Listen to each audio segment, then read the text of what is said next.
but we were in line to have Malum in Best Buy.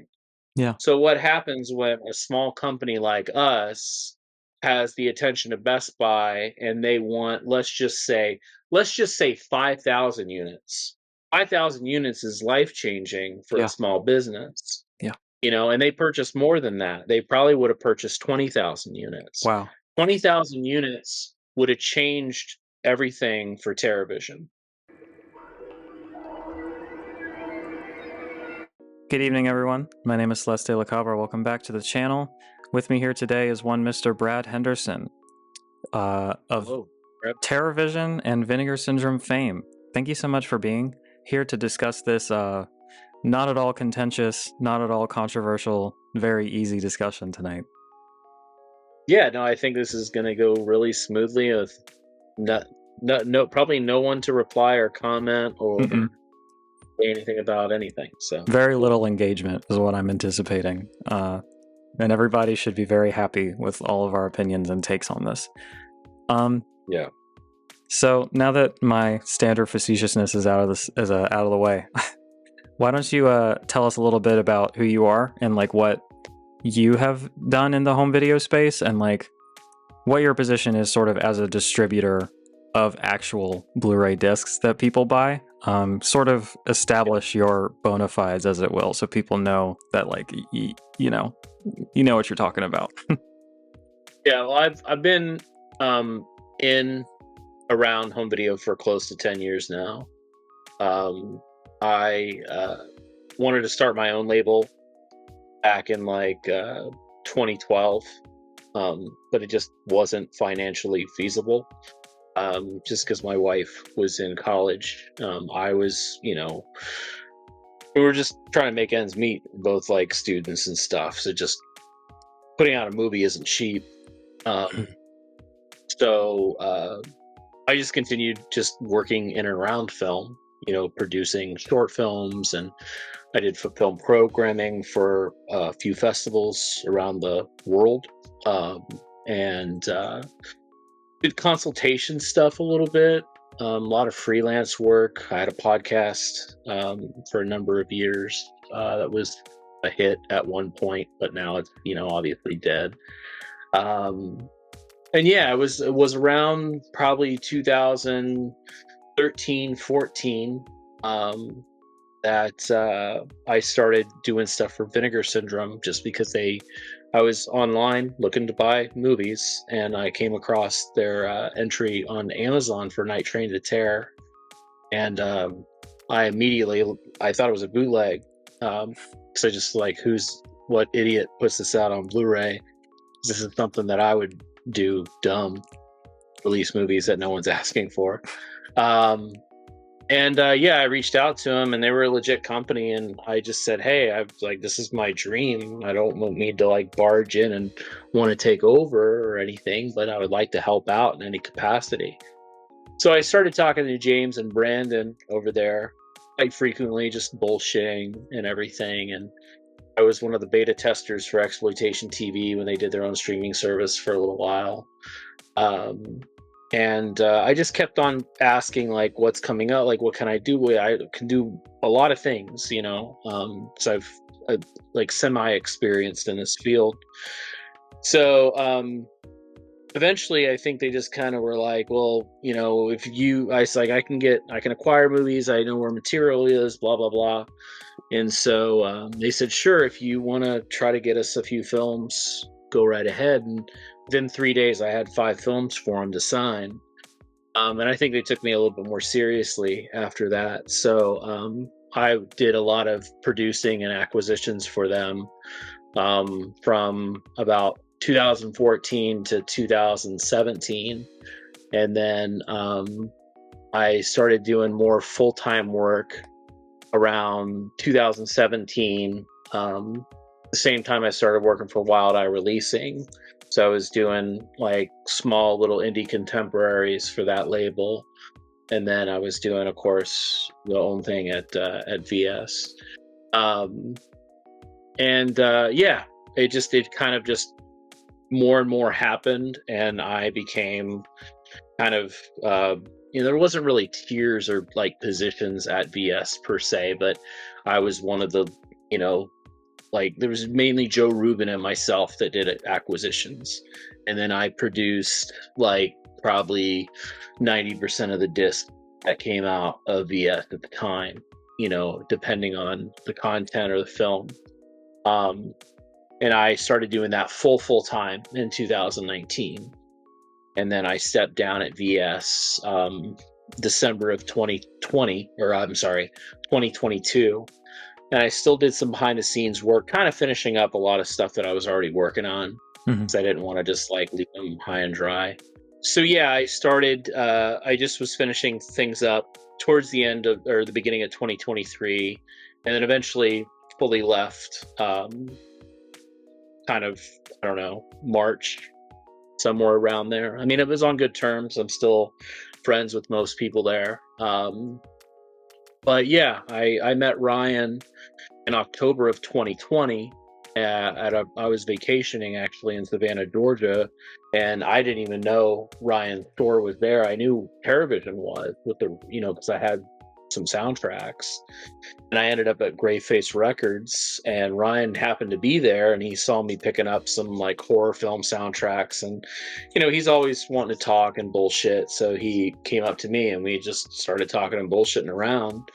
And I didn't know he was the head of the label, and so we kind of like really connected and clicked there. We're very similar, so it was like kind of like it was just a weird chemistry between us, and we kind of like knew it. It was like, oh, okay, well, then we went to his museum that he had in Savannah as well. He has a few locations in Savannah with record store, movie store, arcade, all that.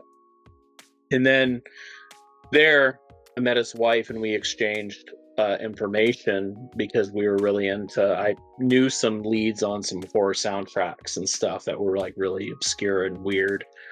And so I said, I would love to do this. And then we were working on records behind the scenes. And then it was a movie. I guess I can't really say because we haven't really announced the soundtrack yet. But he was like, what if we did the movie too? And I said, well, we can try. And I reached out to the filmmakers. Sadly, they already signed it with another company. But then we were talking more about doing these like really weird, obscure things that no one's really like trying to get or wanting to release or anybody's asking for, really. And because that's always my thing, right? As I'm releasing movies that no one wants. It's just stuff I grew up on and love, So yeah, him and I hit it off, and then a year later, to almost the day, October of 2021, we released WNUF Halloween. Don't check your dial, folks. You didn't tune into Transylvania's public access station. No, sir. Tonight is Halloween. And then we parted from the partner label side about a year later. So October of 2022, we split, and then we did our own thing with Santa Claus in December of 2022. Come on, Merlin. It's Christmas. I can't think of any better way to celebrate.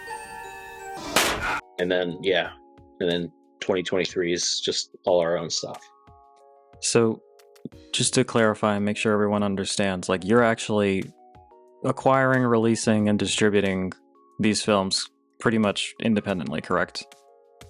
Yes, yeah. So, my job is pretty much everything. I reach out I find where the rights are, I find the material, I do the contracts, I, have the relationship with the filmmakers, producers, whoever owns it, or, companies, if we deal with that. We deal a lot with individuals because the movies we are going after aren't really owned by corporations. Not that we're against it, it's just a lot of these weird movies are not, owned. You mean to tell me Disney didn't have the rights to Copperhead? Drop that snake, boy. Drop it now. Look, it's just a little copper. Drop that snake, boy. Do it. They did not. Copperhead was like 5 years in the making, by the way. So we I do the contracts. Ryan usually is the financial guy behind all of it. And yeah, I get the material. I find out what would best suit the material as far as having it scanned or transferred, where and when. I supervise the restorations. I do all the QC for the most part. We have a team that does that too, so I'm not taking credit. Plus, if there's a mistake, it's not my fault. But yeah, so, and then, we have Earl Kessler, who does all our art, and he does that portion. Ryan's more into the kind of like, he's more behind the scenes per se. And yeah, supervise restorations, produce the disc, produce extras, work with Justin Beam on a lot of stuff. I don't do any of the editing or subtitles. I just don't have the time. And I'm not very, I know how to edit, but I'm not very good. Like, I know that. I could just tell you if it looks like shit or if it's good. But my main concern is the what the movie looks like. Right. That's the only thing I've ever really been concerned about. And that was what I was concerned about at Vinegar Syndrome. And it's what's on the disc that counts to me. I care about the other stuff, but I don't really care about the other things.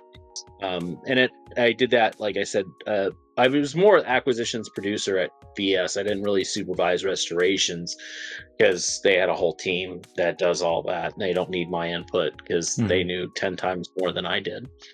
Still do, probably. But yeah, it was a big learning experience just doing things on my own. And, but if it wasn't for VS working there for, I don't know how many years, I learned a lot when I was there about restoration and what it needs to look like and flaws in restoration and whatnot. So, thankful for like people like Curtis and Brandon, Ryan Emerson. They taught me a lot of what I carried on to with TerraVision. I didn't do any of that at Wild Eye. I just acquired films, but that wasn't very long that I worked with Rob over there. But I will take a little credit to the Visual Vengeance label, because all those titles that are Visual Vengeance, not all of them, but a good majority of those titles were my titles that I acquired years and years ago for Rob. Even though I've heard other people taking credit for it. LAH, Jabber, Slaughter Day, some of the Todd Sheets stuff, like I acquired all that for Rob back in the day. Yeah. So what I'm getting at there is that I think it's pretty clear that you're like very intimately acquainted with like the entire life cycle of like the production of a disc, from like the acquisitions initially to all the way to actually like selling it and distribution and getting these things in people's hands, right? Yeah. I mean, I see everything. I would say my hands are in it 95%. At VS they were probably like 35-40%. Now it's like full on. I didn't know the amount of work that it takes, until I started doing it. But I had good teachers, so and I'm not one that knows everything, so I'm always open to listening, and we have good people that we work with too. As far as like restoration artists and stuff, I hire people that I trust and know. Some of the other stuff is a little tricky because you deal with like overseas stuff and they don't know who you are or what you're doing. And sometimes like with like stuff like Srigala was really rough.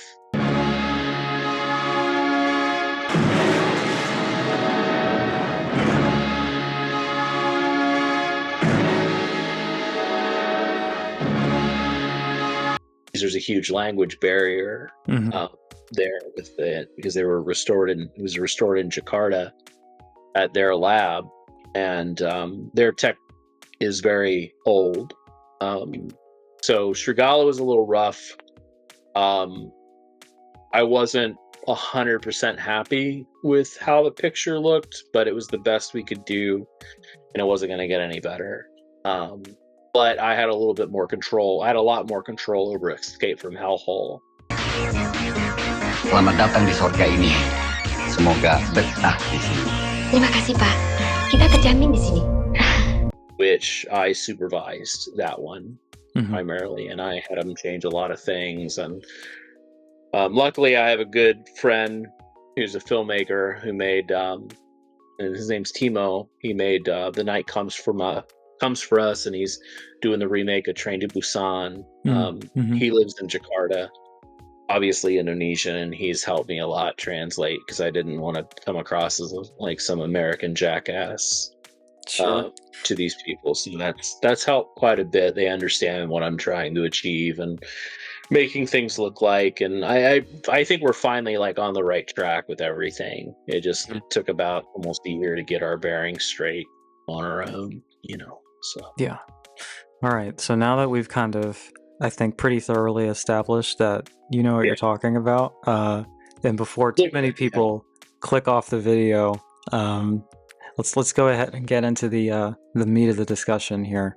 Now, when the news initially broke that Best Buy is pulling out of physical media entirely, I think I was only surprised insofar as I wasn't expecting them to pull out on the online space. I think, it wasn't shocking to me that the floor space was going to be gone, but to just entirely do away with the section on the website, I think was pretty surprising. And I think the initial reaction from kind of like, I don't know, regular people, everyday people, was to be like, have a very, let's call it histrionic reaction to it. And kind of, there's a lot of this sort of, oh, this whole enterprise is over, like we're done, discs are over, like it's all done, this kind of very apocalyptic narrative about the future of this stuff.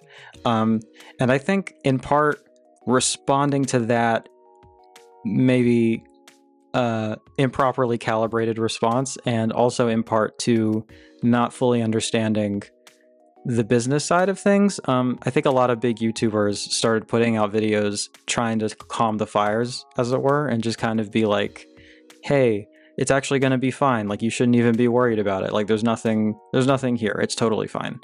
And I think I was closer to that side because I just hadn't really considered Best Buy to be a large player in this business for a long time, until I saw you and Ryan from The Disconnected talking about it. And you guys both brought up points that I thought were really good and that I hadn't really considered. And like, my impulse really in anything is always to defer to experts, which is what I would consider you to be in this field. And so I wanted to reach out and get your opinion on this, because I don't think it's productive to necessarily stoke fear, but I also think we should be realistic about like the position this puts us in. And I think you're in a uniquely good position to be able to illuminate that. So what, I guess, is your sort of initial take on this whole thing? And like, where do you, like, what degree of severity do you think we're dealing with here? Like, how bad is it that Best Buy is just completely done? It hit me two different ways.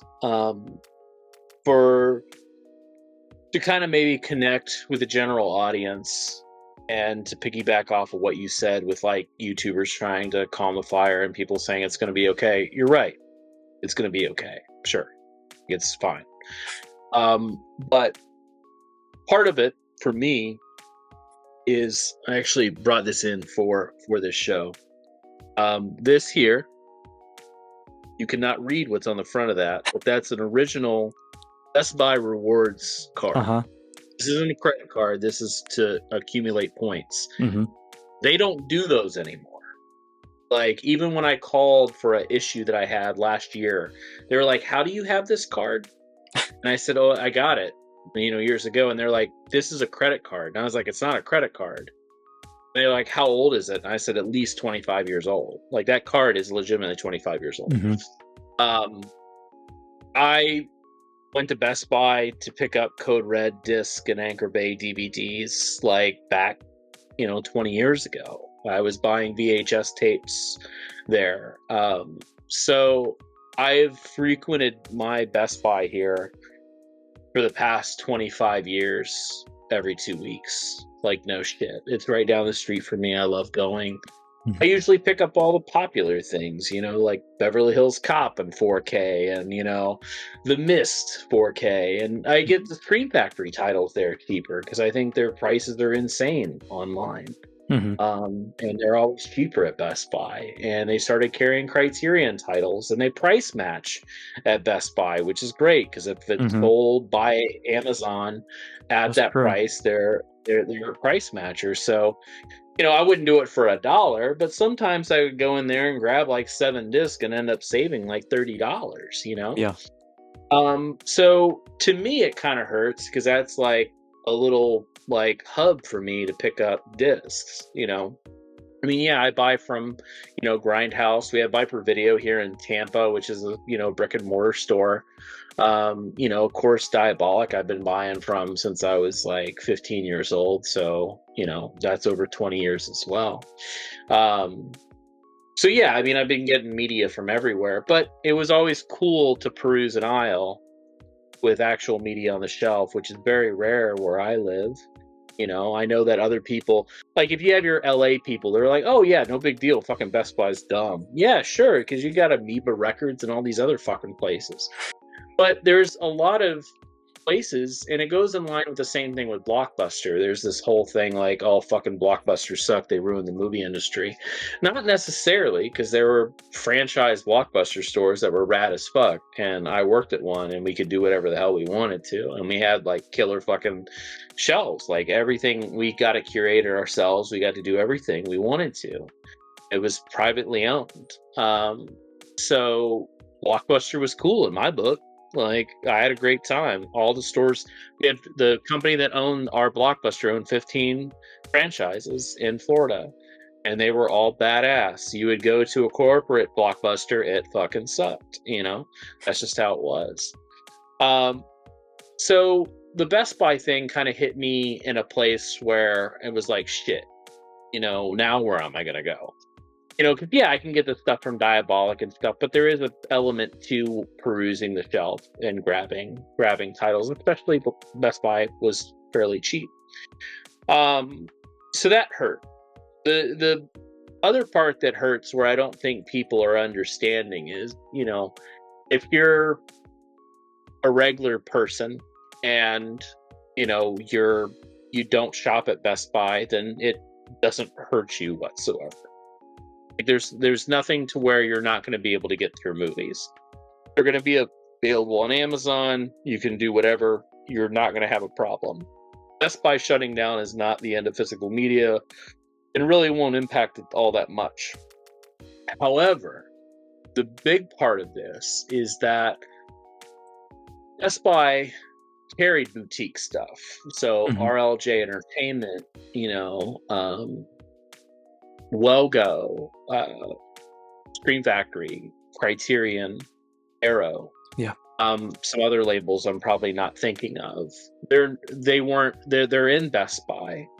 So when you have a company like Best Buy that comes to, and we just did a deal to put our titles, and now they're not going to be carrying Copperhead, but we were in line to have Malum in Best Buy.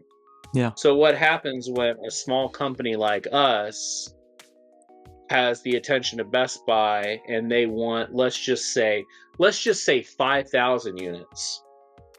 5,000 units is life-changing for a small business. Yeah. And they purchased more than that. They probably would have purchased 20,000 units. Wow. 20,000 units would have changed everything for TerraVision.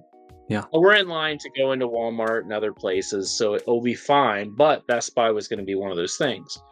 So if Best Buy purchases, let's just say, for the sake of argument, 10,000 units. Let me get my calculator here. I mean, that's already more than I would have anticipated by like a factor of 10, and that's like, I think, more than what most people would think when they think of this sort of thing. Yeah, so basically $180,000 is what we would get. For the sake of argument, let's just do $100,000. $100,000 would have did a huge deal at Paramount or a huge deal at MGM of these titles that people are clamoring for, that maybe Scream Factory's a little scared to release because they're doing more mainstream stuff. Or the same thing with Arrow. Criterion's not going to touch that stuff. Like, let's say your nitty gritty horror titles. $100,000 gets us into another MGM deal to do those movies. Now we can't. So in a way, girl math, we just lost $100,000. Because we literally don't have it now, and we could have. Now we'll obviously probably do well with Walmart. I don't know if Target's going to carry. I mean, Target would probably carry Malum. We're not talking about a bunch of titles here. They're not going to carry most of our catalog, but stuff like Malum and some of our newer titles, like the remake, the Cube remake, that was all in line to do that. Because we're working with Cineverse in order to distribute our titles wider. And Cineverse has, if you go to a Best Buy, you'll see the Living with Chucky thing. You'll see Terrifier 2 on the shelf. They got their titles into Best Buy. That was a huge game changer for them. So now you have someone like Screenbox, aka Cineverse, Cinedigm. It's all the same company. Now they just lost that. So now that money that they were making of $100,000 or $150,000, that $150,000 was going to additional acquisitions of smaller films for streaming services and other stuff. Now they don't have that. So it's a butterfly effect in the sense of things will get worse on that timeline. Things will still be fine. Nothing's going to crash. Everything, physical media is still going to come out, but it can hurt the advancement of certain things. And that's what sucks. Yeah. So, even for someone like Screen Factory, Screen Factory, I would go in when a new release day and they would have like 10 of the new UHDs for like Black Christmas or Night of the Demons. You think of how many Best Buy stores there are going to be purchasing between 5 and 10 of those at wholesale. Now, if they don't sell, they do send them back, but trust me, they're going to sell them. Because they do price matching and they're guaranteed to go out the door. Best Buy doesn't really return things, because that is the negative part, is that if they don't sell them, they will return them to the distributor, but that's fine. But even something like Screen Factory, I mean, I know that they're $1 million company, but it still hurts. The same thing with Criterion. All that money goes to other restorations and new acquisitions, and now it's less money to deal with. And yeah, they're still going to make a ton of money, but it still impacts them in a way. And for us, it really hurt because we're so small. Yeah. So it was, and yeah, I mean, our movies aren't being yanked out of Best Buy. That's not what happened. But we were on the road to get in there. So when we found that out, it was kind of gut wrenching, because it was like, oh shit, we thought that in 2024 we were going to have that money. And we could have went to Paramount for another deal. We could have went to MGM for another deal. And we're still going to be able to. It's just going to be longer, or maybe not as much. We have to, hopefully, that Walmart's going to want, to do a cardboard display of Copperhead in their storefronts or something. I don't know. But yeah, it does. Yeah. Copperhead end cap. People would be like, what the fuck is this? It'd actually probably do well in Florida. But yeah, it impacts more than what people think, because you think, oh, corporations suck. You're not wrong. But those corporations can keep little people afloat, and I'm sure there's CD labels there with their small CD section that it sucks too. And the thing is if Target falls in line and all these other companies and Walmart, then yeah, that's going to impact the home video industry immensely. Because smaller labels, like there's a small company called ITN that, so ITN Distribution, they're mainly DVD only, which I know everybody's like, oh, DVDs, who cares? But still, they were able to, they produce their own films, they own them, and then they distribute them, and they're all in Walmart. Well, I worked for Wild Eye, and most of the revenue for Wild Eye came from Walmart, because Walmart would have like 10 copies of every fucking Wild Eye movie that month. And they were cheap because you could purchase them for like $10 on DVD. Those things sold like hotcakes. So when a small ass company like Rob at Wild Eye would get a $50,000 check for smaller movies, Yeah. it's fucking life changing. Look how many acquisitions that pays for. Mhm. So yeah, it can impact physical media pretty hard. One domino falling isn't going to be the end of the world. Right. It can create a butterfly effect of that. And even though, as much as I'll sit here and say physical media is not dead, obviously, because we're buying it, but it's not what it used to be. Right. I mean, there was a time where I went into Best Buy and Return of the Living Dead came out on DVD. I don't know what year this was. Centuries ago, it feels like. Best Buy had like 50 copies on the shelf, and they had aisles of movies. They had aisles of CDs. Mhm. I would go in there and I was searching for fucking albums before, like CDs and stuff. I couldn't find anything because it was just a mass thing of CDs and movies. That was a cool feeling, man. Like, that was great. I loved it. And now that's not going to be a thing. And as much as I love physical media, I like physical media in a store because I like looking at things. I like picking up things. I like taking my time. I'm not an online buyer. I love to buy stuff in person. Stuff from overseas, of course, you don't have a choice, but I love going to, like, when Grindhouse was here in Tampa, I would go visit Mike like once a week. Shelby that runs Viper Video, I try to go as much as possible. So not having another store kind of just sucks, but it impacts financially for someone like TerraVision, who was in line to do that. Now, again, like I said, nothing ever happened, so it's kind of hard to say like how much that would impact us in a positive sense. I have no way, but we were in line to be in Best Buy, which was also really fucking cool to say because there's not too many boutique labels in Best Buy. Mm-hmm. So, Severin's not in Best Buy, Vinegar Syndrome's not in Best Buy. That would have been a fucking killer, like, big dick move to have our titles in Best Buy. Mm-hmm. So, but it's not going to happen, sadly. Might happen at Walmart, Target. Yeah, whatever. I think that might be the impulse of some people listening to be like, well, okay, but like Walmart's going to pick up the slack there theoretically and take on that acquisition deal, and then you can generate the cash flow that way. But I think as I'm listening to you speak, it's like, I mean, that's good too, but wouldn't it have been better if you had both, right? And now that this, you would pay from both places. You might have, let's just say $10,000 and $10,000 here. $20,000 is a lot for TerraVision, because that can fund a restoration, that can acquire, a couple movies, or one if it's big.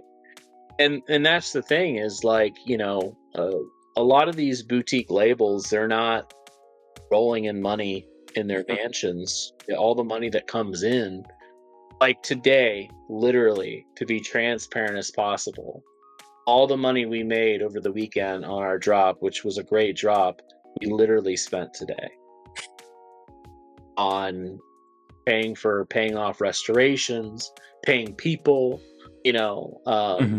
because it's like that's what we do. We just funnel it right back into the business. We're not taking money for ourselves. We barely can pay ourselves half the time. Yeah. But it's all a lot of work, and we're also very fair to our filmmakers and people too. So that's another thing. I always tell Ryan we should have been a dishonest distributor, so we would have survived and had a better life like most distributors. Not saying boutique ones, I'm saying from, like, the 80s and 90s, how everybody got cheap out of money. It's how these big companies survived. But I think we're probably a little too honest at TerraVision, but that's my kind of things. I have been in the industry. I've, a filmmaker myself, so I know what it's like to be taken advantage of and seen it countless times with companies. And, I'll never forget, I'm good friends with Jeremy Gardner and Christian Stella, who made the battery. When Scream Factory distributed their movie, they were crushed. They were so mad at everything, and Wow. it didn't do anything for them. Yeah. It was like really heartbreaking. Not to shit on Scream Factory or anything, but it wasn't good for them. And then they struggled to make their next movie, and they could barely make it ends meet. And now they haven't made another movie since after midnight, which was like, you see, it feels like 10 years ago. Mm-hmm. And that's how it works, especially for indies. Yeah. You know. And the thing is that you got to think that a lot of these companies, this is the other part of this. Let's just say Malum, for example.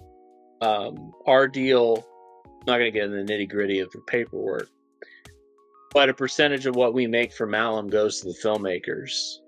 So what does that do? That gives the filmmakers more money to make another movie. Now they don't have that. Yeah. So now they can't make their next movie, maybe. I don't know. Like I said, nothing was ever signed, so it at least is theoretically harder, you know. Yeah, it's like theoretically we would have been paying them more money. If Screenbox titles got into Best Buy with our deal, like with something like Cube, and sold 10,000 copies, portion of money goes to Screenbox. Now they can acquire another movie. They can go to a festival and pick up 10 movies. So if you want more media and you want more discs, you want more media, you want more movies to be available to you, you want filmmakers to make more movies. Because I always hear this thing, why the fuck isn't this person making a movie? It's because they didn't make any money on their last one. It's an easy answer. They didn't make enough money. Because it's on Shudder or something like that, and everybody's talking about it during Halloween, doesn't mean shit. Because the disc didn't sell, or you didn't go to the theater to see it. Yeah. Streaming is a very small fraction of income. The only people that are making money are the corporations behind it. Yeah. And they're not really giving the money back to filmmakers because the deal's already done. I just think that's been more apparent now than ever with like the strikes going on and everything, and just how nakedly transparent they've been about like just the scorn they hold for the actual artist creating things. Yeah. You gotta think about it. You make a movie for $100,000, right? And you sell it to Shudder for $50,000. Cool. You got $50,000. Now you're negative 50. How do you make the rest of your money back? Cons? No. You putting it on Tubi and making half a penny every hour streamed.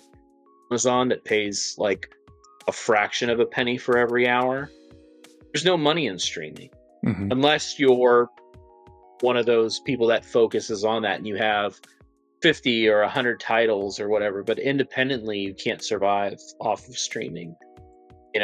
I'm not saying streaming's bad by any means, or there's no money in it. Of course there is. Mm-hmm.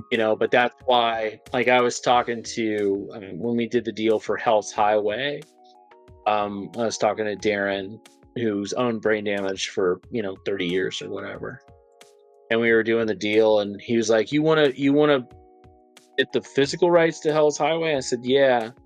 He said, man, you're in the wrong fucking business, man. He's like, I got out of that business like 10 years ago. He's like, there's no money in physical media like there used to be, because there isn't, right? Because this all goes back to sound like an old person here, something like Blockbuster or the video store. So back in basically 82, when video stores started like really kind of booming and becoming bigger and bigger, and by 84, 85 there was like 40,000 video stores in the United States.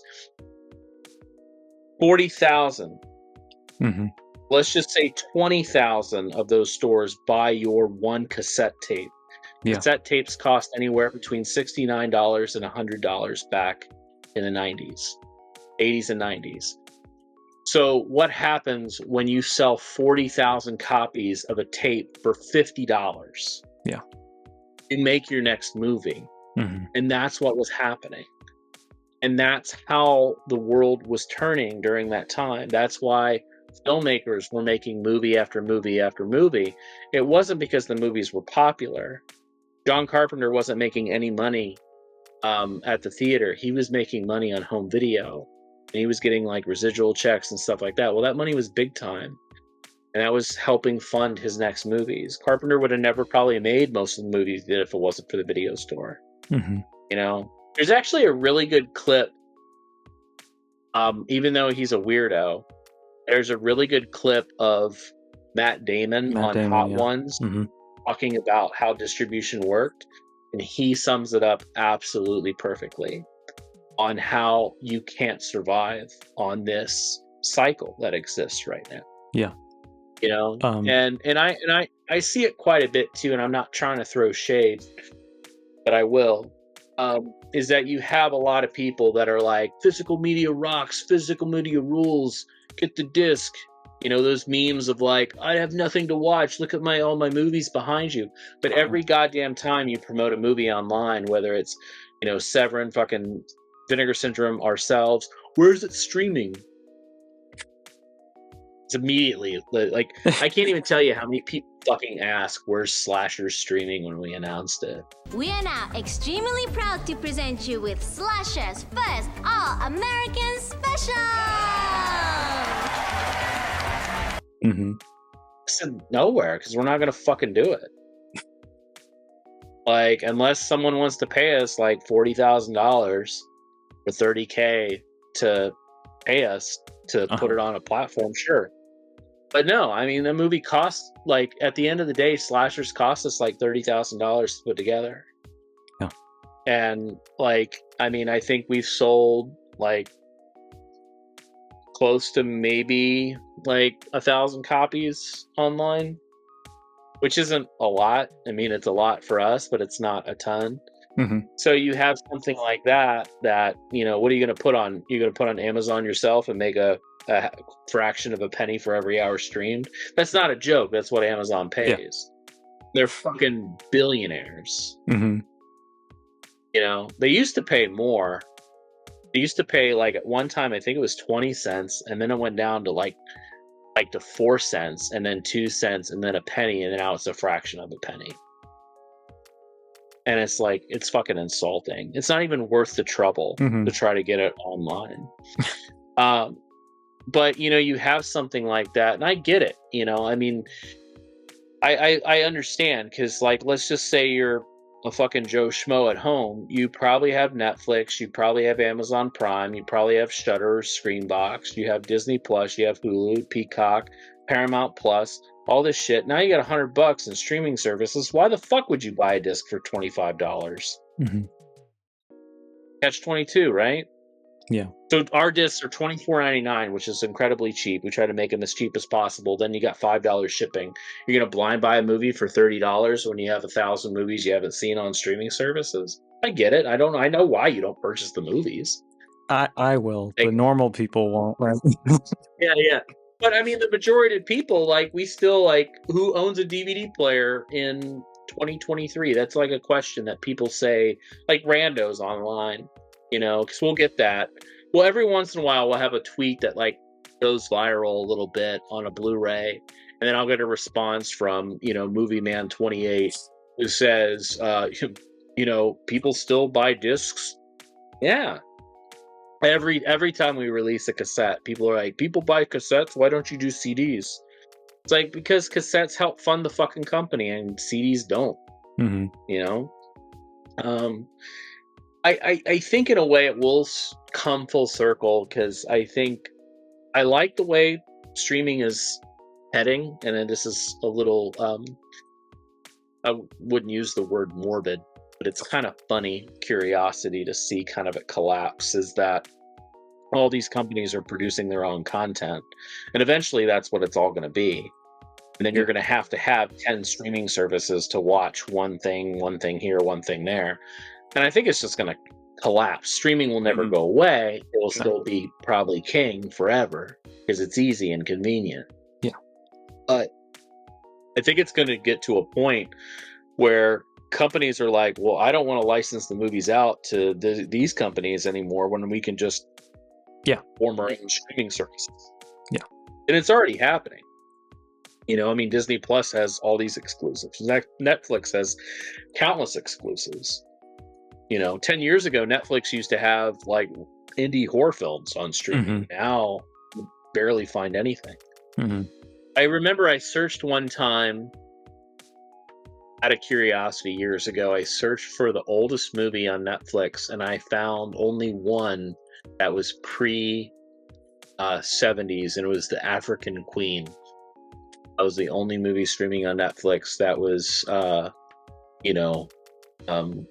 pre 1970 or something. Well, I found that really insulting. Well, why would you watch anything old when there's something new every week? Yeah, no, I mean, that's the thing. It's like, you know, I mean, you have Chris Hemsworth in Extraction 2 taking out fucking helicopters on the back of the train with a machine gun, which is great. You know, why would you watch African Queen? You know, if you're at home. I get it. You know, all of it makes sense. So I'm not dumb. It's not like, well, why isn't this? I understand why everything's happening how it's happening. But, you know, it's frustrating in a sense because I've always been a physical media guy, and I've always been pushing physical media. I mean, I have countless records, I have countless cassettes. My wife and I's library is insane, you know, with books. So I like holding something. I do stream. I have, you know, Vudu. I have all this, you know, I don't have all the streaming services. We have some of them. But I mean, the majority of the time, like, the only thing I think I've ever streamed, it was funny because when the new Texas Chainsaw came out, I'm in actually my theater right now, and I have like my wife doesn't like me to have all my stuff out there, so we have our living room, and then I have the theater in here, and I was like, oh shit, Texas Chainsaw. So I was like, I got ready, I turned it on, and I realized that I've had this theater for 3 years, but I've never signed into Netflix. It was this huge ordeal because I had to like reset my password, lock everybody out of theirs, because I've never streamed Netflix in my fucking theater before. Now in the living room, sure, because my wife watches all that stuff, and you know, I'm addicted to the Great British Baking Show. I like watching that. That's about the only thing I watch on Netflix. But yeah, it's like, you know, I know the route that everything's going, and I do like it because the accessibility is great, you know, because now people are able to access movies that they've never been able to. Because growing up, like, people always joke, I always joke with people, I was like, Monster Squad was one of the rarest things to find back in the day. Like, that tape was scarce. People thought Monster Squad was a fucking myth. Now you say that, they're like, what? It's everywhere. It's on UHD. It's on Blu-ray. Yeah, of course it is. And it's streaming. That's great. It's wonderful because now you don't have that struggle. But back in the day, you had to. You know, we had Video Search in Miami and like all these other like VHS trading things that we did, like, you know, mailing things back and forth. That's how, like, I got things when I was younger. Tape trading conventions and bootlegs. That's how movies survive. And it was tough to get things. Like, sometimes you would wait a whole year to see something because you were trying to find a tape or a copy of something. So the accessibility is great. I love that people can sit down and watch, you know, Killer Clowns from Outer Space anytime they want. You know, that's awesome, but that's not like what it used to be. And I don't never want it to go back. You know, I like how it's progressed forward. So I love the accessibility. I love how, you know, you can have a free service like Tubi and watch all these movies. That's wonderful. I think that's great. So I have nothing bad to say about streaming. It's just, you know, there are too many people that don't want to take a chance on a blind buy on a movie because you don't want to spend the money. And I know times, you know, things are tight. We're kind of like in a recession anyway. You know, I mean, the world has kind of turned upside down since COVID, so I get it. You know, none of this is a shock to me. I'll put it that way. Nothing that happens or the way things are rolling is a shock. It's just always a little depressing because of what you're trying to do.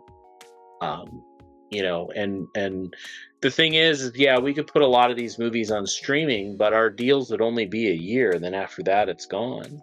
Yeah. But you can buy the disc for $25 and have it forever. Yeah. You know?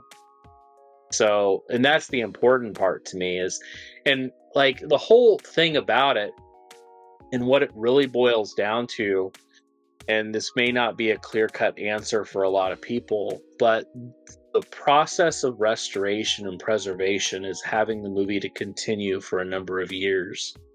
You can't do that with streaming. There's no guarantee. That's why the discs are important to put out. That's why it's important for those discs to sell.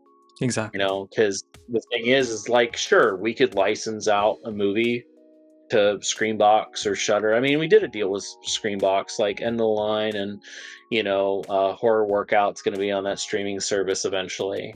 But we did that because of our relationship with them. But that's not why we got into the business. You know, because like those movies will disappear. You know, something like Blood Car that we just released, no one knew what the fuck that movie was aside from a handful of people.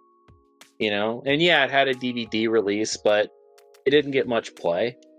You know, even something like Dead Air or Hell's Highway, like, you know, and I guess it's our fault for releasing movies that no one's asking for or wanting, but it's the movies that we love, and we just hope that people realize it's a heavily curated lineup at TerraVision. Like nothing we're doing is because it's on a whim or we get for free.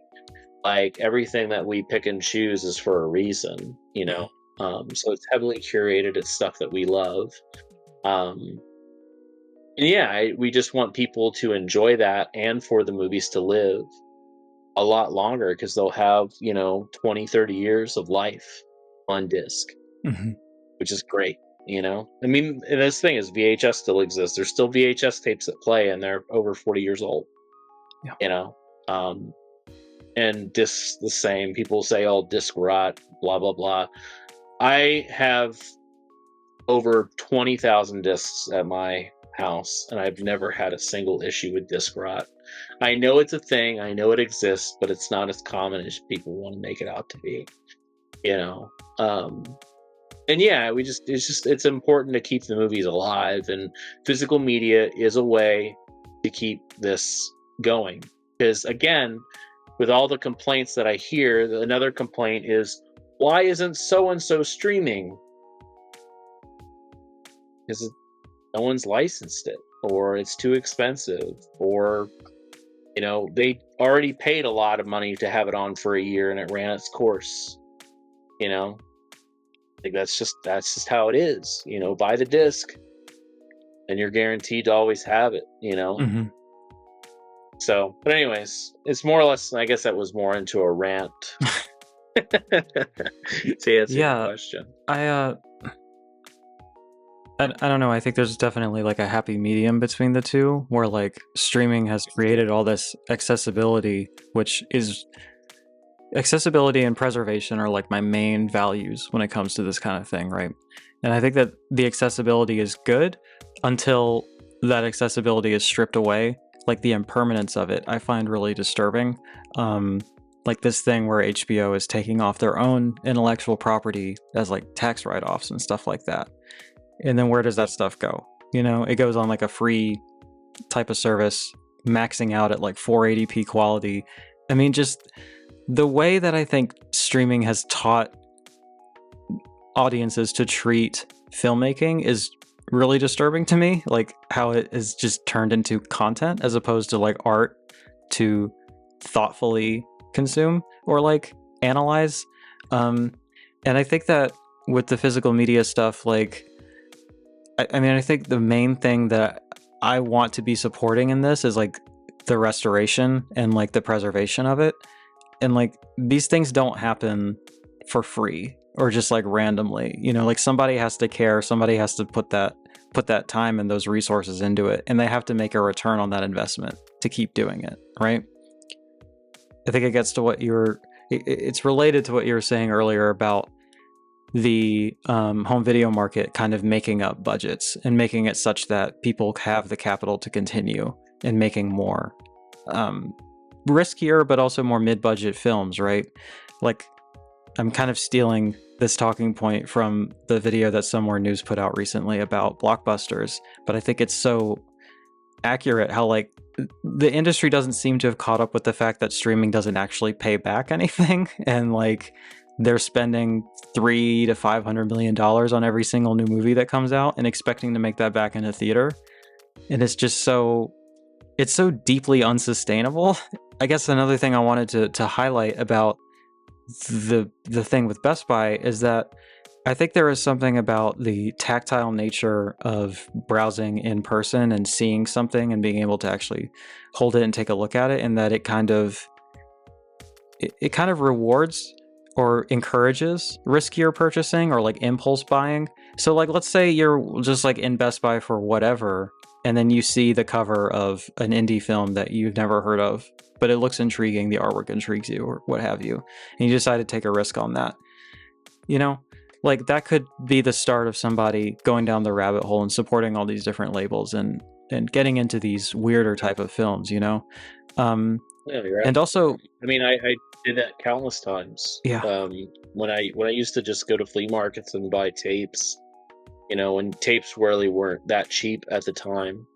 They were still had value. But yeah, seeing the artwork and holding it, and the thing is, to piggyback off what you're saying, and I'll let you do whatever, is that every movie you see for the first time is something that you're seeing for the first time and experiencing it. And those movies come from somewhere. And I think that part of it's people being smarter and not having the, the income, the overhead on income to spend on extra stuff. I mean, because just even go to the grocery store is fucking like butchering like your bank account half the time. And things are getting more expensive, and it's very obvious. So having that excess money, and like having, that disposable income of doing whatever you want to do, has changed things greatly. But I do think that at this point, what I've noticed the most, and again, this isn't meant to be derogatory or mean or jackassy, but I think so many people are so concerned about rewatching stuff that they're comfortable with and trying new things. Mm-hmm. And that's something I've noticed for a long time, is that people that's why they want to stream it, right? Is because they want to test it out before they buy it, which I understand because it's expensive to buy discs. But I think 10 years ago, 20 years ago was very different. I would go into Best Buy all the time. I mean, I'm always one to, I bought so many movies that I've never seen before when I was younger. I mean, but that's how I ended up getting into this business. I would go to Kmart, and Kmart had like this crazy DVD section where I lived. I think they even had like fucking imports and like bootlegs for some reason. But I was able to purchase so much from there at the time and take a chance on so many movies that I haven't seen. I was young at the time. I was, 12, 13, but I was mowing lawns, and making $100 a week off of mowing lawns, and then blowing all of that at the fucking stores to buy movies. Because I wanted to own stuff. I liked having it on the shelf. That's why I've always been a physical media person. Even when I was growing up, my mom was like, I had probably like 6 bookshelves in my room just full of tapes, like double stacked and everything. I would go on eBay and like purchase when DVDs were coming out. Video stores are clearing out their, VHS sections, and you could buy like basically box lots. Like I remember the most I ever bought was 180 tapes in a box lot, and it was all genre films, and each tape was $0.25, and the shipping was like $40. And I saved up enough. I had the money, and my mom purchased it for me. It was the greatest day of my life opening that box, because it was just all this stuff I've never heard of. Mm-hmm. And I really think there's an importance with people of discovering things on your own, of taking a chance on things, because then you see it. Like, even though we've put it out and we know it, like there's something about buying a small film that you've never seen before and loving it, and then that there's like a personal connection with it. And I think that's important. I think we're missing that in our lives now. We're also not finishing movies with streaming, and that's one of the biggest hatreds I have with streaming. You didn't do that with movies that you rented. You didn't go back to the video store and say, I didn't like this. No, you sat there and watched the whole fucking shitty movie. And sometimes that shitty movie may have gotten good. But now people are just so like, I'll watch the first 5 minutes. If I don't like it, I'll turn it off. And so much, again, I love how we have access to things, but it's so disposable at the same time. In all these smaller horror films, it's hard to compete when you have, Netflix's new movie or HBO Max taking on the Warner Brothers catalog and releasing all these big films on their streaming services. How does this small micro budget indie survive now in streaming? How does anybody watch it? Because if it doesn't have the stars, or it doesn't have the opening that people are wanting, or this big car chase scene that costs $30 million like a Fast and the Furious movie, how are you keeping people's attention? By story? People don't watch movies for story anymore. They watch things for spectacles. It's not movies anymore. It's just entertainment. Yeah. And that's really depressing. And I'm not saying this is everybody. Yeah. I'm talking about the general public. Yeah. But yeah, I mean, things have changed. But here's the thing, it'll change again. Vinyl went out. No one thought vinyl was going to come back. Now vinyl outsells different things. And it'll happen. I mean, cassettes are back now, which is fucking weird. CDs are the devil. And that's weird to think. But I mean, I think physical media will make a comeback. It's just, I think that all these companies that are doing it and doing it well need to continue. I mean, we're not going to close up shop, and things will catch on. And I think the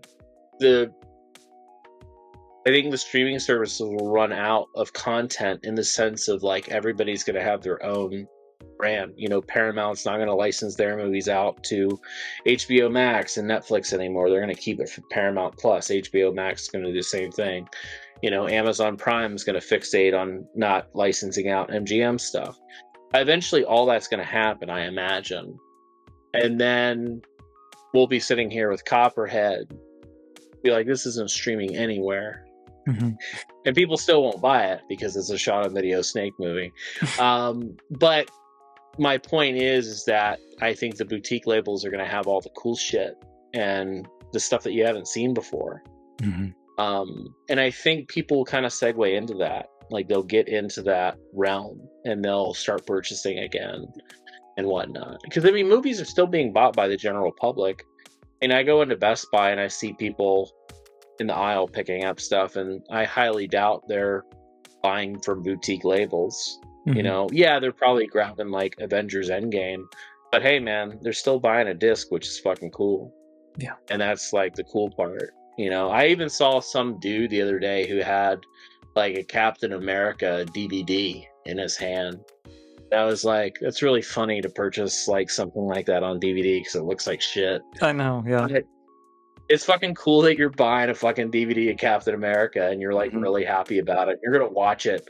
Like, I pictured like the guy like kicking back and opening a fucking can of beer and watching Captain America on DVD, and like that's his night.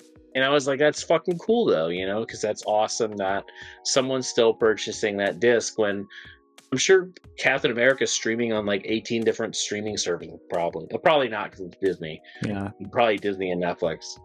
If that, I don't even know. But the guy obviously didn't have Disney Plus. Yeah, right. So, but yeah, no, I mean, I still think it's cool when people purchase things. It's like, even going to a record store and people buying records. That's awesome too, and it's come back in such a big way. And yeah, I think it's the same thing as how bookstores are thriving. Kindle was like the shit, right? Everybody wanted a Kindle. Everybody wanted these ebooks. It's still around, but you fucking go into a Barnes & Noble or Books A Million or one of these like thrift bookstores, fucking packed every time. People love physical books, and it took a while for that to get back, and that's why physical media won't disappear. You know, I think it will come back again, but it's gonna take some power from home video companies, from the community purchasing this stuff, filmmakers making better decisions, you know, better movies. Yeah, and it's just all curation. Yeah. So I have no worry. It does suck in the medium for certain things. Yeah. But it's always going to be like that.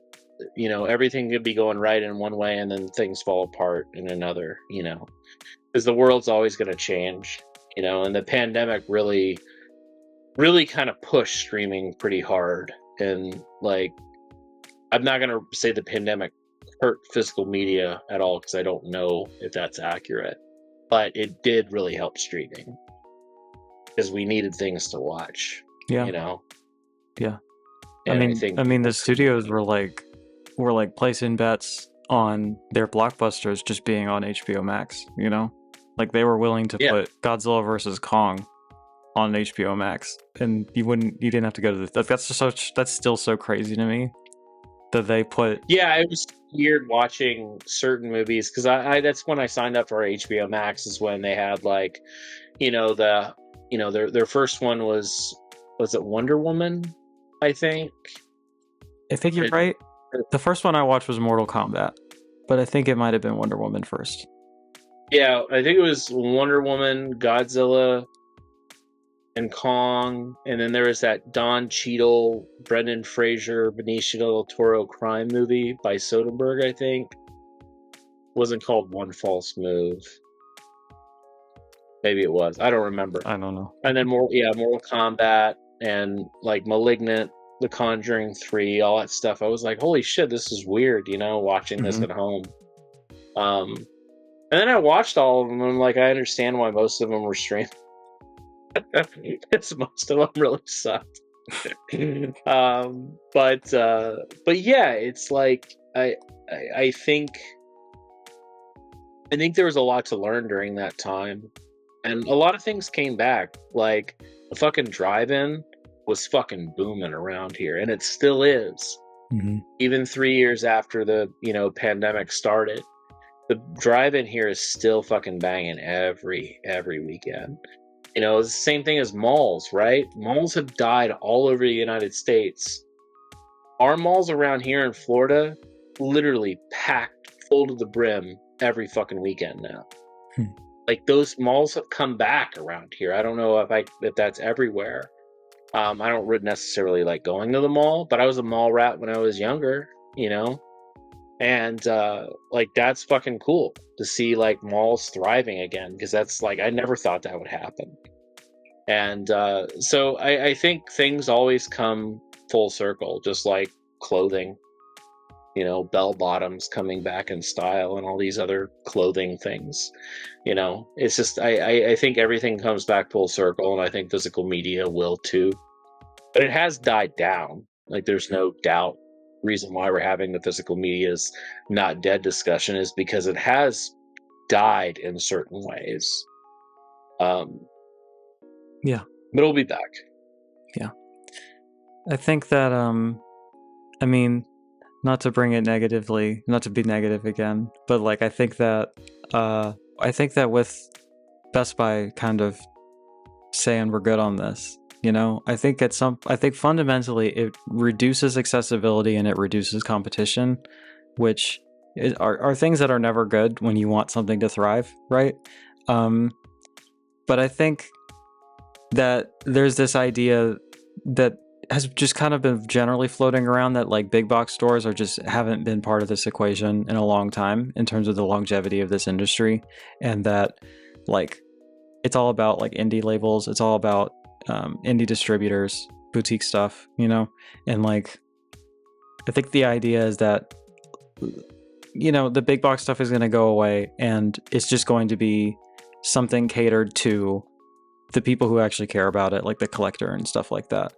But I worry, I guess, that with people with all this kind of power and capital that could make or break a small label just by carrying one of their titles. With them exiting this kind of business, I don't know. Do you have any worries about the longevity of this sort of project that we're engaged in here without those big players involved? Well, I mean, being that we haven't dealt with the big players yet, if we keep doing what we're doing now, we're fine. Mm-hmm. It was mainly what hurts about the bigger players getting involved, like, let's just say Walmart and, Target and FYE and all these other fucking places. Best Buy included, before they announced that they're not doing physical media. It would have opened the door for us in certain ways, and there's a lot of times where a newer film comes out and it's like, why isn't it on disc? Why isn't it on disc? Well, because that disc is a risk. Every movie you put out on home video is a risk. And sometimes, sales agents, producers, they want to hold out for a bigger, better deal. BBD, as they say in Hard Bodies. So when you have a company, let's say that movie that just came out, MGM distributed it through Amazon, Dark Harvest, the new David Slade movie. Like, that doesn't have any way to make it to disc right now, because MGM's not doing their own thing. That would be a risky movie to put on home video. But if TerraVision goes to MGM and says, well, we have our movies in Best Buy, what does that mean for that company? What does that mean for that producer? What does that mean for those filmmakers? Mm-hmm. We could literally go to a film festival and grab the coolest movie there, because we can say, oh, look, our movies are in Walmart, Best Buy, all this stuff. What is that going to do for us? We're going to be able to acquire more movies, because it's like, hey, Screen Factory, Criterion, RLJ Entertainment. That's the thing that RLJ does. RLJ is guaranteed into fucking Best Buy. All their movies are in Best Buy, I think. Mm-hmm. Well, you take that away now from RLJ. What are they going to do? They have Walmart, but that was a huge chunk of change for them. But that's also our movies are in Best Buy. Can you say that to a producer or a filmmaker? That's huge news, because they know that their fans are going to see the movie. They know that genre-obsessed people are going to see the movie. But what about the general public? That's what matters. We're always going to have our SOV fans that buy Copperhead and all these weird SOV movies we put out. But how do we get the general public to see SOV? How do we get the general public to experience an Indonesian film? Mm-hmm. How do you do these things? So how you do them is you get it in front of them, like at a store or something, and they see it on the shelf and it catches their eye, and then now they're interested. They give it a shot. So, but then that happens. Well, what happens is word of mouth happens, and then they tell two friends, and they tell two friends, and so on and so on. That was my callback to Wayne's World. I at least try to quote Wayne's World at least once a day, so apologies. And with that in place, you become a game changer in the industry. You become the label that people are looking out for. You become the label that, okay, we got all these streaming deals, but I want this company to do our physical media. Mm-hmm. That's how we got fucking Malum. I didn't reach out for Malum. The filmmakers reached out to me because they were like, oh, we like what you did at Vinegar Syndrome. We think it's killer what you're doing at TerraVision. Would you like to distribute our movie? I was like, oh my God, that's really nice. I just hope I like it. Can I see it? And that's how we did it. I watched it and I was like, yeah, I dig this. We could definitely do this. The Temple Baron. will bring forth the low God, and I will be Redeemer. Infinite Mal. If we were able to get that into Best Buy, that would have changed the game for us. It would have changed the game for them. We probably would have had more films offered to us in this streaming only world. Because that's the thing that we're facing, is that there's way too many movies that are streaming only. Yeah. And we turn down so many movies at Television. Yeah. I turn down at least 2 to 3 movies a day. Wow. That's interesting. You know, because people are like, hey, you want to distribute this? Do you want to do this? And some of the movies are decent. Some of them aren't very good. But the movies that are decent, I can't take a chance on. Yeah. Because no one's really buying contemporary movies either. You know, people are really only into like 70s, 80s, and 90s, maybe early 2000s. But like the contemporary titles, like, you know, something like Cube, they're just like, oh, there's a remake to fucking Cube. That's awesome. Where can I stream it? They want to stream it, which I get. I understand. But now we don't have a sale on a disc, and that person, the next person does it, the next person, you know, and yeah, 30,000 people have watched, you know, Cube on streaming. What revenue did that provide for that single movie? Nothing. Because the subscription already is there for the company. Yeah. So they pay $5 a month to stream as many movies as they want. That single movie does not see a single penny of revenue. Like, even the streaming companies, you got to think, they acquire all these fucking movies, and they're only charging like $5, $10 for their service. Granted, they probably make $100,000, $200,000, $300,000, $1 million a month. But the movies themselves aren't gaining any physical, like, actual revenue. And that is where it could damage that filmmaker's next movie. It could damage the company because they're not really seeing anything. And that's why physical media is important, because you're able to facilitate that structure in the sense of supporting the filmmaker and giving more money to them. And that's important, you know, having your filmmakers have money, you know, for their work, because we're entertained by it. Why shouldn't they make a buck? And it's hard. Luckily, I mean, the cool thing is that streaming is so big that you are able to make a good chunk of your money back. That's the cool part. You know, you have VOD, so people rent stuff. That's great, because they don't want to do the streaming services. So there are all these different things that you can incorporate on making money. But physical media is such a big chunk of that's like not really utilized, and has been like, it's getting tougher and tougher to utilize with new contemporary films, and that fucking sucks. It really does. And a lot of great contemporary films are foreign. Yes, absolutely. And people don't like to read subtitles. You know, like I'll watch 100 fucking movies, and like the good ones are the foreign ones. Mm-hmm.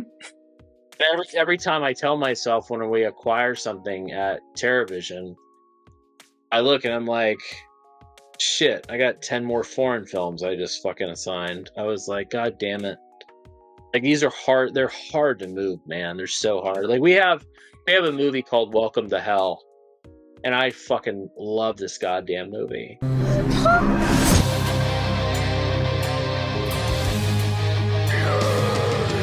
But it just doesn't make any waves because it's fucking foreign, you know?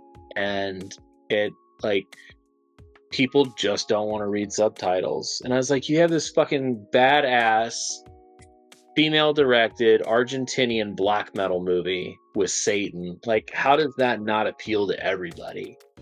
Yeah. They have to read. Like, okay. Yeah. Sure. It's again, one of the more alarming, depressing trends in the movie going public. And if I had to pick, I don't know, 5 mission statements for what I'm trying to do on this channel, like trying to get people to watch foreign films would be on that list, because I agree, like most of the interesting things that I watch, well, everything I watch has subtitles because my brain is broken. But in terms of the stuff that I watch that is interesting, most of that stuff has subtitles because it's a foreign film, you know? It's...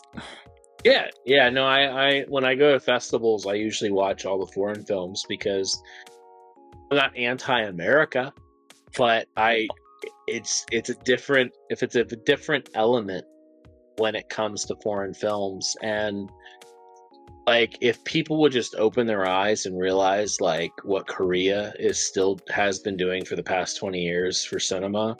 Korean cinema is literally one of the greatest gifts we can have, but it's like severely ignored. And some films do cross over, you know, and the thing is then they're loved. Like, everybody's like, oh my God, you got to see this movie. Well, I hate to break it to you, but there's probably like 1,000 more just like it if you gave them a chance. Like, I still say, like, 9 out of 10 Korean movies are 5 stars, like, no doubt. Like, there's hardly ever a bad one, you know. But you also have a lot of film, you know, a lot of countries that take risks. I mean, Poland, for example, they take so many risks with every single film they've done since the 70s. You know, they pioneered a lot of sci-fi and just weird shit. And then everybody just wants to talk about Stalker, which is a great movie, but no one else talks about any other Polish films. You know, Argentinian and fucking Hungarian cinema is really great, but no one can name a fucking Hungarian movie. And yeah, and then that's why there's not going to be any movies to run out of, because we have so many foreign films we can bring over to the States. And that's a lot of what I grew up on, because that was a lot of the cool discoveries, because when I would go to the video store, I could rent, you know, Halloween, Demons, Friday the 13th, Carrie, Christine. That's awesome. Like, I love those movies. But there was a really cool element to going to conventions or having like these tape trading things or mail-ins and Video Search of Miami and picking something. It's like, well, what is this? And then you get it, and it's this fucked up German gore film without subtitles, and you're like, holy shit, what is actually happening? You know, and that's how I discovered like Olaf Edenbach stuff in Germany. These movies are fucking nuts. I had no idea what was going on, but they were super gory and crazy, and I just wanted to know more. And it's just every country has a different method of how they make movies, because they're trying to make a statement. There's a big political drive behind a lot of their films that you would just never know because you're not into their politics, which I understand. You know, because I think as Americans, we're just so close-minded to what's going on in our own country. We don't look at stuff like, oh my God, like there was this fire in Iran at a wedding and 300 people died, which is actually like a real thing that happened like 2 weeks ago. But we're all focused on like what's happening in the US. I understand you can't know every single thing, but just we live in such our own little worlds here that we don't look outside of that. And there's wonderful things being done from humans, just humanitarians, to art, to music, you know, and people are like, oh, music's great. Well, if you didn't have fucking Finland and Sweden, you may not have any of these fucking bands, because that's where all the goddamn talent comes from these days, you know? Like, watch fucking Eurovision, for Christ's sakes. But like, there's just so much out there that's so cool that I wish people would give a chance on. You know, I mean, you can watch Suspiria for the 76th time. That's cool. But like, maybe give something a chance that sounds cool to you. You know, look at things that interest you. Like, look at filmmakers. Look at who they're inspired by, you know? Yeah. I mean, if you didn't have Hitchcock, you wouldn't have had De Palma. You know, if you didn't have, Fassbender, you wouldn't have other filmmakers in the US. Well, trace those filmmakers back, see what inspired them. Because there's just a plethora of entertainment out there and cool movies. And I guess we're getting away from the subject of physical media, but it all circles back, because these are a lot of movies that companies like TerraVision and Vinegar Syndrome and Severin are trying to put out, because it's films that we have loved for years. And the more money we make as a company, or any company, we're able to go to these foreign companies and say, we want to bring this back out to the US. And, you know, it works a little bit differently when you deal with foreign companies. Most foreign films are very expensive, and that's what sucks, you know. And this, I've said this, I think, on the Discord that we're in, and a couple other like platforms, is that we were in line to do like 10 additional Indonesian films on TerraVision, and we're still probably going to do them, but we really can't do it because we can't sustain it, because we had Srigala that did okay, and Escape from Hellhole didn't do well at all.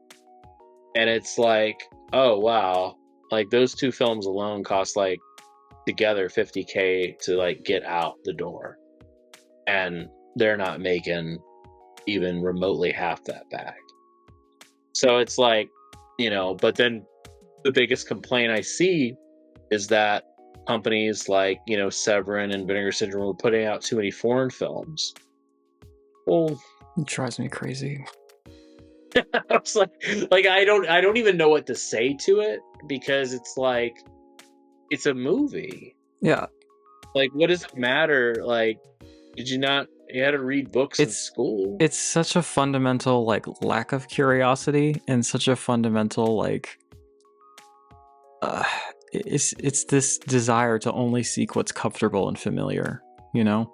Like, And people are comfortable with familiarity, and I get it, you know? And I like rewatching stuff too, but there's something so cool about discovering something on your own. It's like people are scared to do it or something, or they're like, I don't want to waste my time. Well, you scroll on your phone for probably a couple hours, maybe give that a chance to read, and you know, you're doing two things. You're watching a movie, and you're also expanding your vocabulary. yeah. Maybe reading's good for you. I mean, you I know? think foreign films are such a relatively easy and accessible avenue to like experiencing and learning about other cultures and learning histories outside of your own, and being empathetic and like understanding a person's experience that's different than you. You can travel, or you could watch some Bergman movies, you know? Like, one of the, like, they're not the same obviously, but one of them's a lot cheaper. It was a lot easier, you know? Yeah. Well, that's the cool thing is, yeah, you're right. You get to learn, you know, because you might be watching the movie and be like, what the fuck are they even talking about? It's because of the politics that were happening around that time in the 70s in fucking Austria or something. I don't know. And I think it's important, because I think we do, as a society, we ignore so many other cultures other than our own, and we don't understand sometimes the hardships that people are going through. And I think that's, you know, not saying you have to, but I think it makes you more empathetic to like things that are going on, and makes you more aware, and also probably makes you more interesting of a person to speak to if you know more about the world than you know what's going on in your own, which is, you know, the US is typically pretty boring and kind of like silly. And like I like learning about other things, and I've done of that so much through art, you know, music and stuff. And like, I remember searching when I was younger. I had the hardest time finding, there's a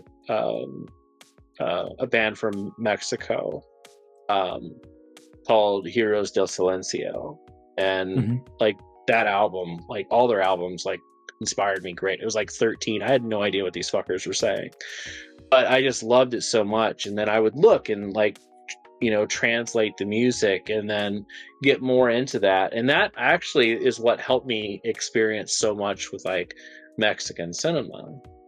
And that's like one of my expertise is Mexican cinema, because I was one of the very first like things that I dropped into after I watched a lot of American films when I was like 13, 14.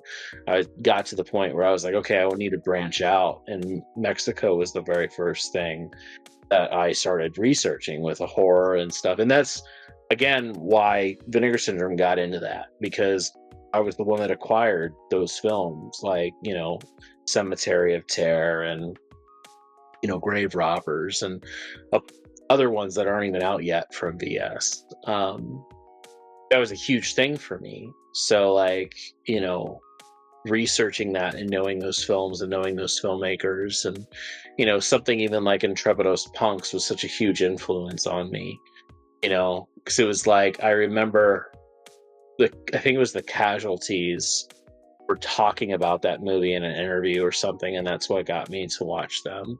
If anybody's listening has listened to the Casualties back in the day. But yeah, there's just like, there's a whole big culture to every, I mean, just art in general, music, painting, and movies, it's all the same. And it's just this whole world to be discovered. And, you know, a lot of that's going to physical media, you know, because we want to bring these films out and give them a chance in the US. Because, like, something like, we'll just go back to Shrigala. Shrigala that we released never had a physical and a legit physical media release anywhere in the entire world. It had a bootleg VCD in like the 2000s. That's it. That movie was put in the theaters and then ran for cable in Indonesia. It never had even a tape that we have found, and we're told by Rappy Films they never did a physical media release.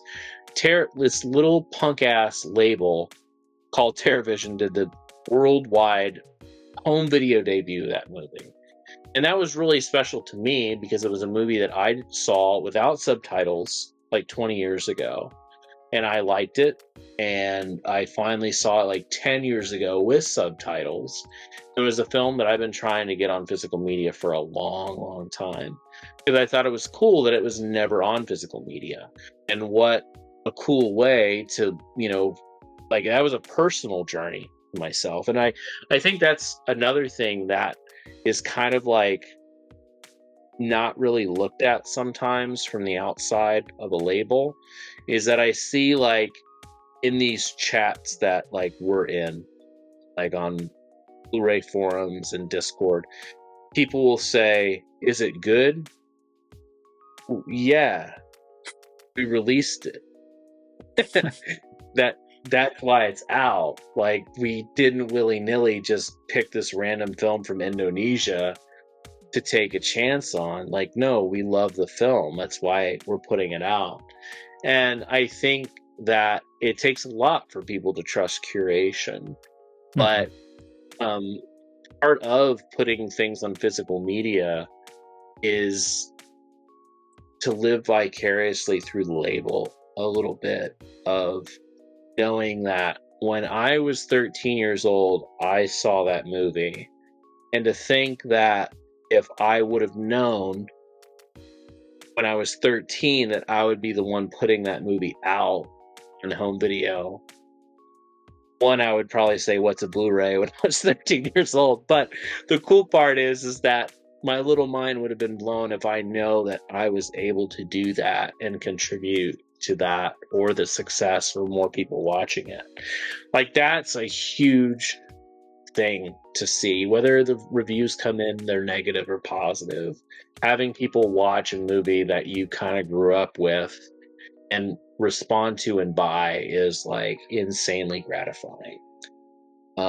So when you buy physical media, you're just not doing that. You're actually like motivating us and inspiring us to do more things, which is something that I don't think labels have ever really said out loud.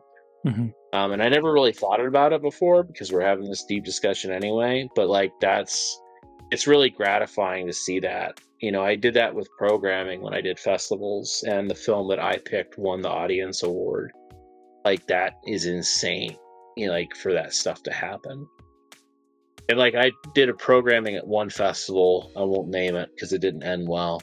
But I was programming for a festival, and we had a movie that no one else liked. and I absolutely adored. And in that festival, we had a rule of you had one movie you were allowed to choose. It was like, it's like the all or nothing, that you got to pull the card, and no matter what people said, you could only do it with one movie. You could pull the, like, there was 10 people on the committee, 9 out of 10 said no to my movie. And I was like, I want this to be it.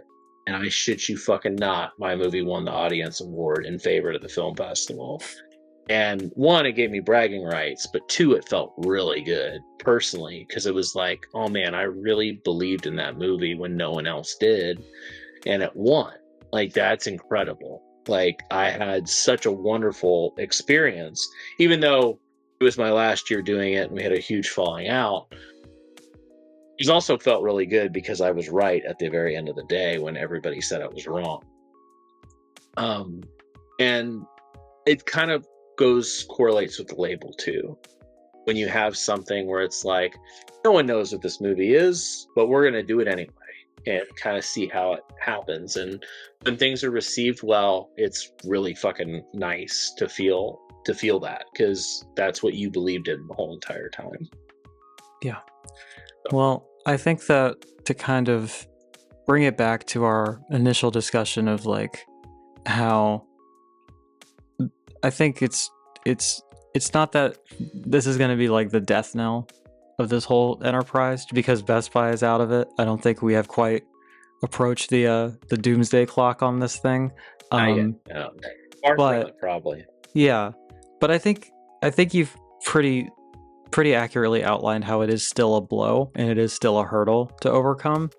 And I guess I want to end this discussion by getting it back to something a little bit positive, which would be like, how do you think the best way moving forward is to make up the difference, so to speak, with the losses that are going to be incurred by the loss of sales from Best Buy, or the lack of accessibility, or the lessening of accessibility from Best Buy? I mean, I have my ideas as to supporting labels directly and supporting different non-corporate entities and that sort of thing. Yeah. I mean, I think the most important part is supporting the label directly, because that's the biggest thing that we can see.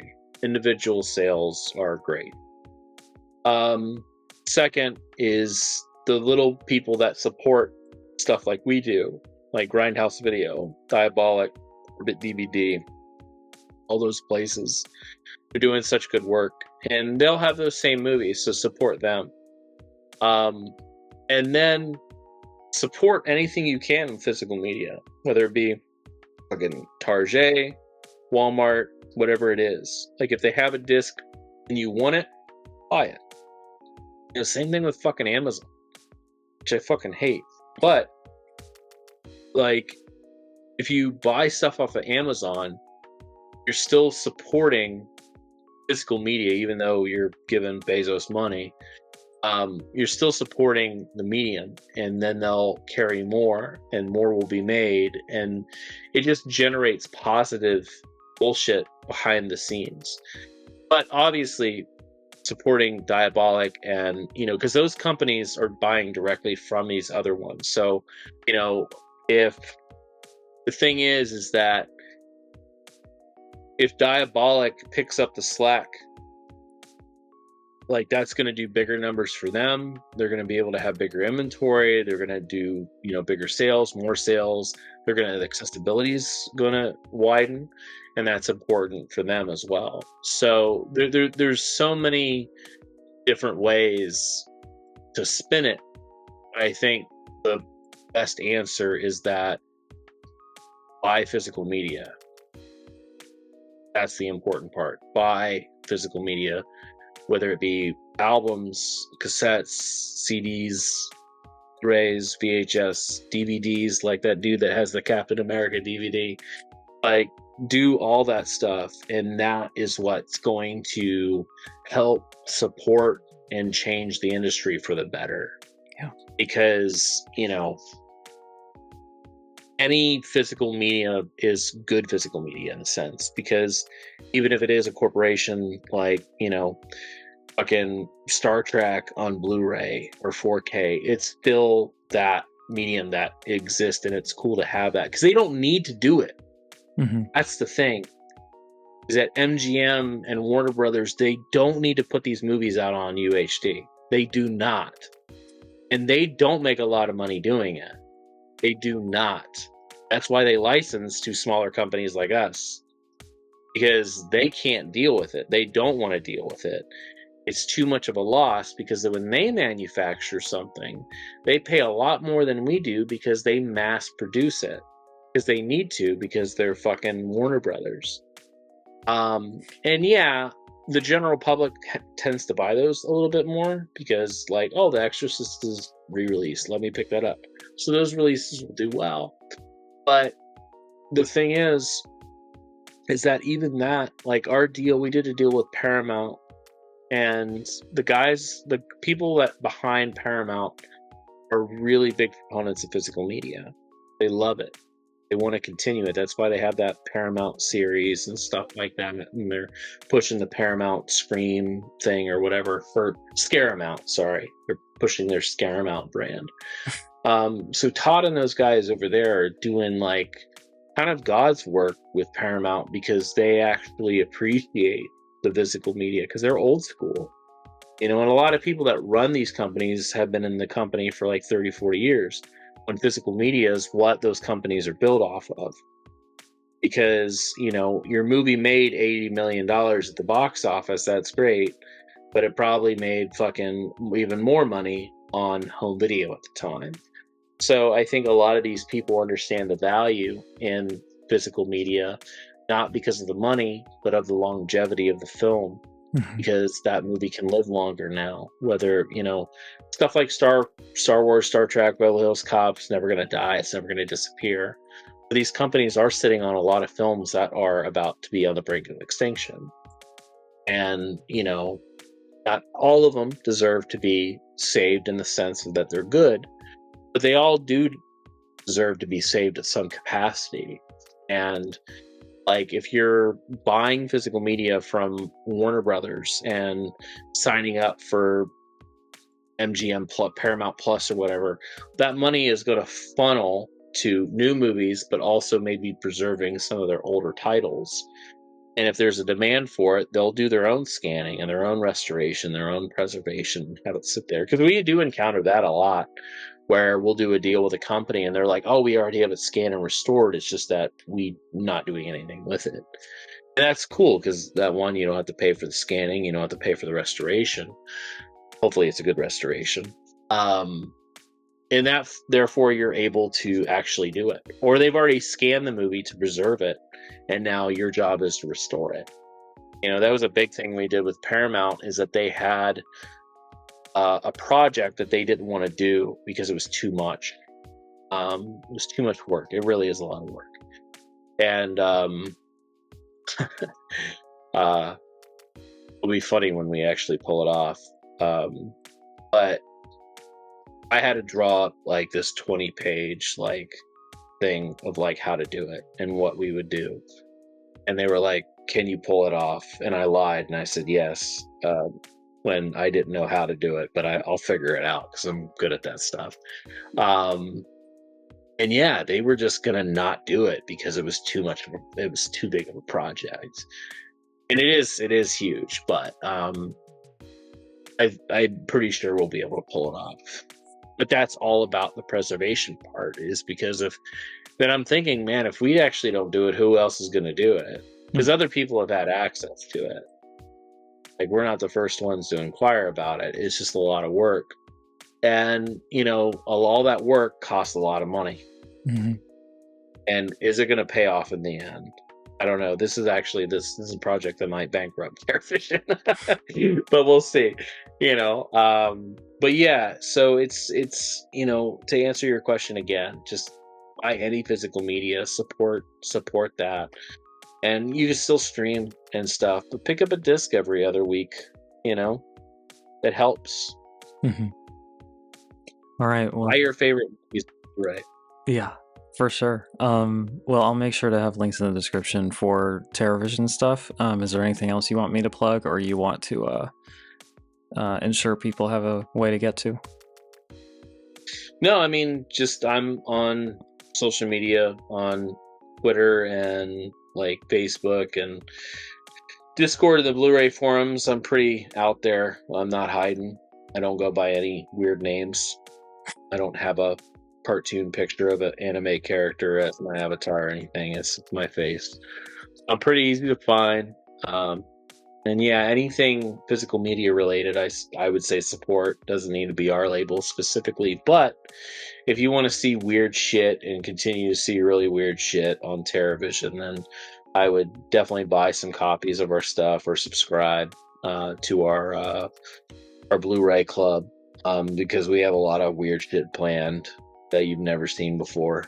So, Right on. All right. Well, if you made it to the end of this video, I can't imagine you're not interested in this stuff, so you should probably go ahead and subscribe to this channel. Liking the video and leaving comments helps a lot as well. And if you do want to support this venture monetarily, we do have a Patreon set up, and there's a channel membership program. All that and the links to my social media are in the description. So, yeah, until next time, thanks again, Brad, for your extensive amount of time tonight. I do appreciate it. And I don't even have long recorded, but I enjoyed it all immensely. Thanks for letting me ramble for an hour and a half or 2 hours. Of course. All right. Well, I think that's everything for today. Remember that Satan loves all of their children. Bye. I'd like to take a moment to thank our accomplices, Anthony Listro, Deanna Vave, Dustin Putman, Enrique Bernal, George Strang, Nosferatu1334, and Ronnie. If you'd like to be counted amongst their ranks, the link is in the description.